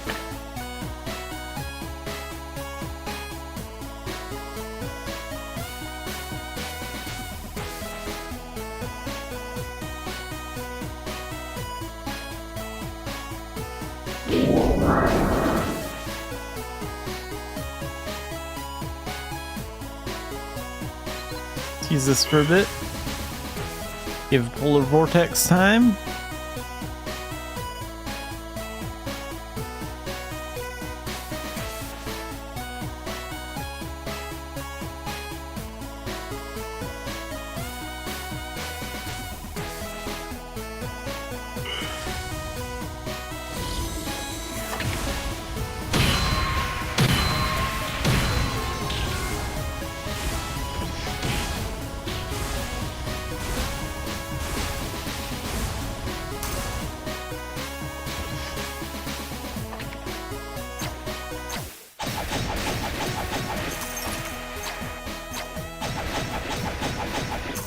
See, what's with these guys not getting hurt by one of those? Like, one of those Spring Slashers did nothing.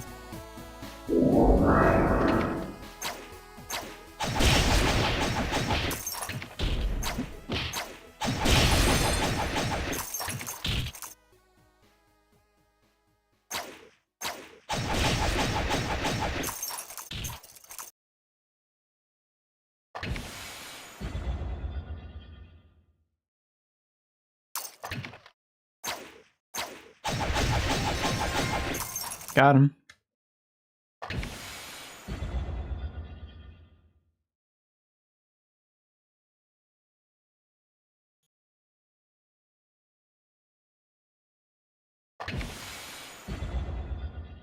I think we need another Mabinogi playlist.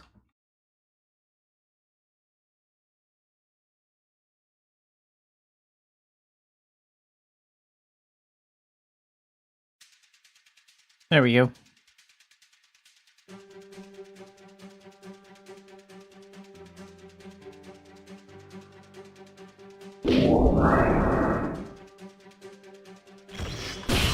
I wonder if I use Crisis Escape, will Thunderblight still stay active? No, it won't. Like, if I transform with my outfit action, Thunderblight will still stay active. And it stays active if you like, get on a mount or something, but not if you use Crisis Escape. I just wanted to test that out.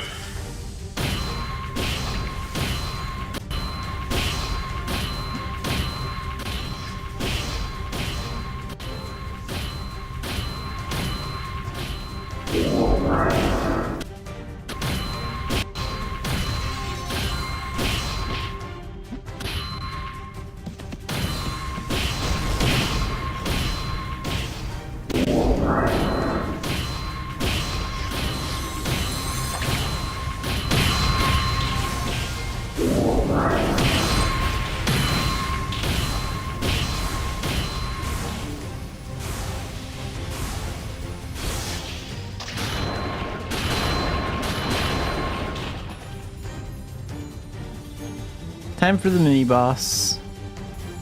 Okay, so for this, I'm gonna get Dance of Death ready. For the enemies just before the mini-boss.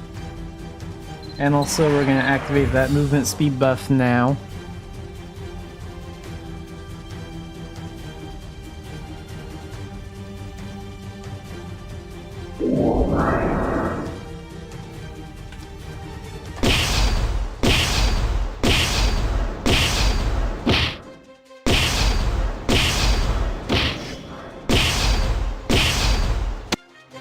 Okay, one Dance Death was enough that time. We got a few more criticals there than before.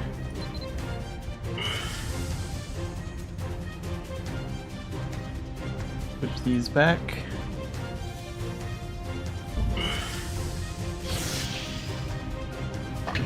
Where are you going?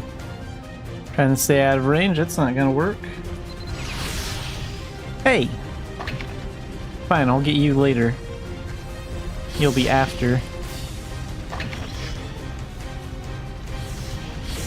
Oh, they're trying real hard to dodge this time. Trying to pull that crap? That's not gonna work. That's not gonna work. Get over here. Trying to waste 2 of my meteors. Now I'm mad. Weak.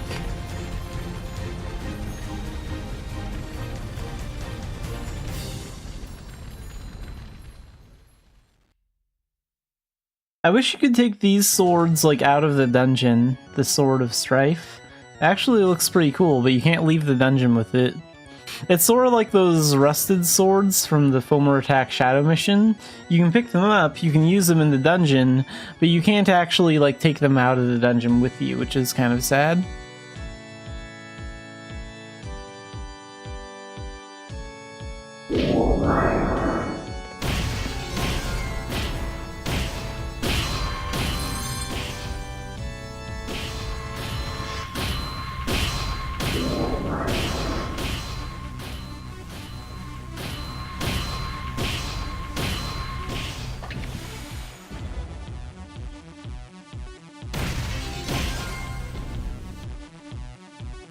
Oh, no fish. Alright. This time we just go kill the boss. How much time do we have left on that speed buff? Yeah, I think we can beat the boss in 7 minutes or so. That's fine.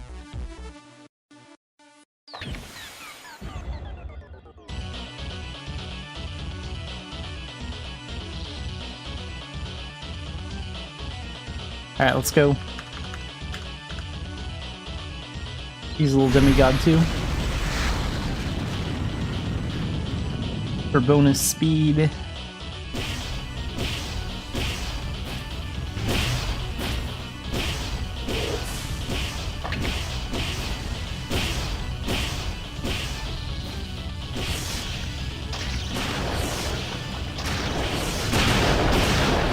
Come on.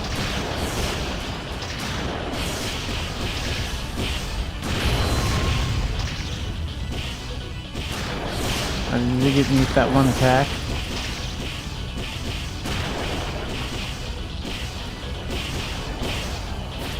I mostly need the speed to outrun those discs. That's what it is. Xanafiedlion is an elf, so he has natural movement speed. He's just really fast on his feet all the time, so it's never really a problem with him.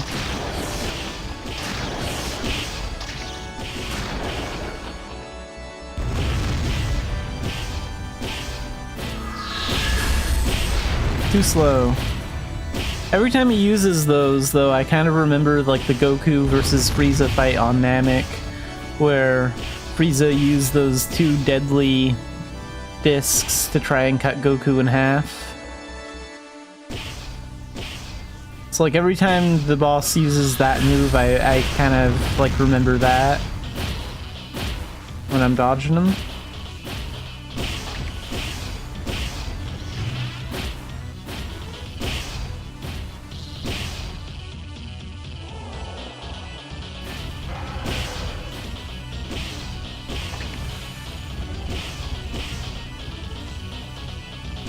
I'm surprised he hasn't used that move where they go into the center.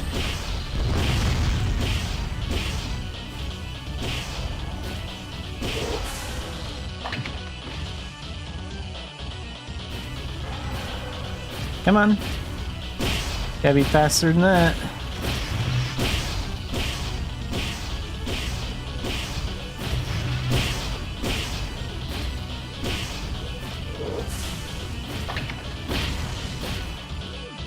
Oh, there it is.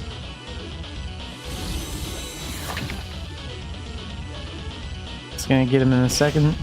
There we go.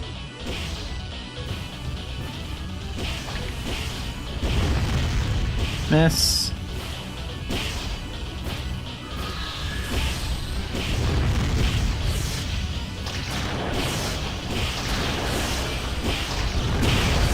Miss.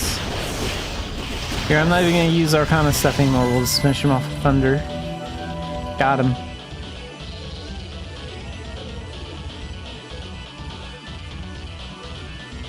Alright, let's switch. And, time to advance. So I'm not gonna finish the work on this Echo Stone today. Like, the odds of me getting 5 successes in a row is incredibly slim. But we'll probably get to like 28, maybe 29 if I'm lucky. Yeah, failure. Success.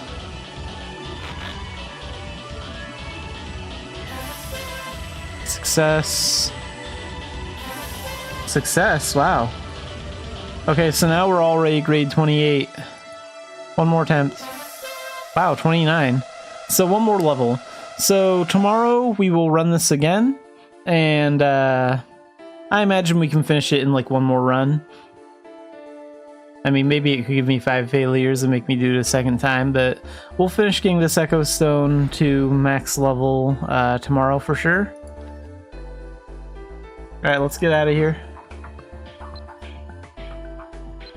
That intelligence boost is going to really help out the, Hang on a second, what the heck's going on here?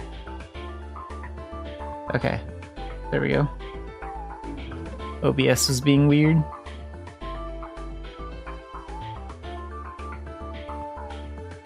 Something got moved around. I'll have to take a look at that later. It's a problem with clicking off screen sometimes. But yeah, we beat that boss, and we'll finish leveling the Echo Stone tomorrow, so I think we're gonna wrap up the Mabby stream right around here for today. So let's take off these. And I will do event stuff. I will run the Echo Stone dungeon again tomorrow, and do some other stuff.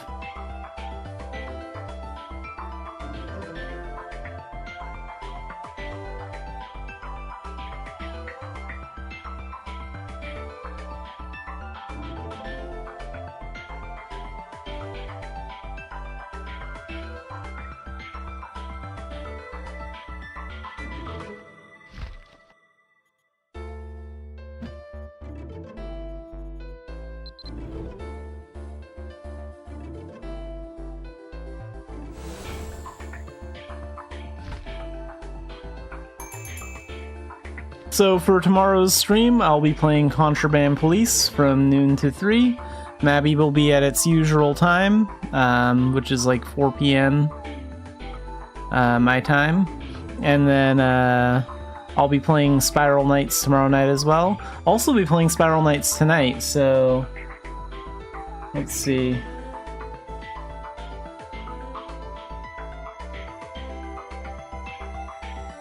At 7:30 p.m. My time, I will be playing Spiral Knights.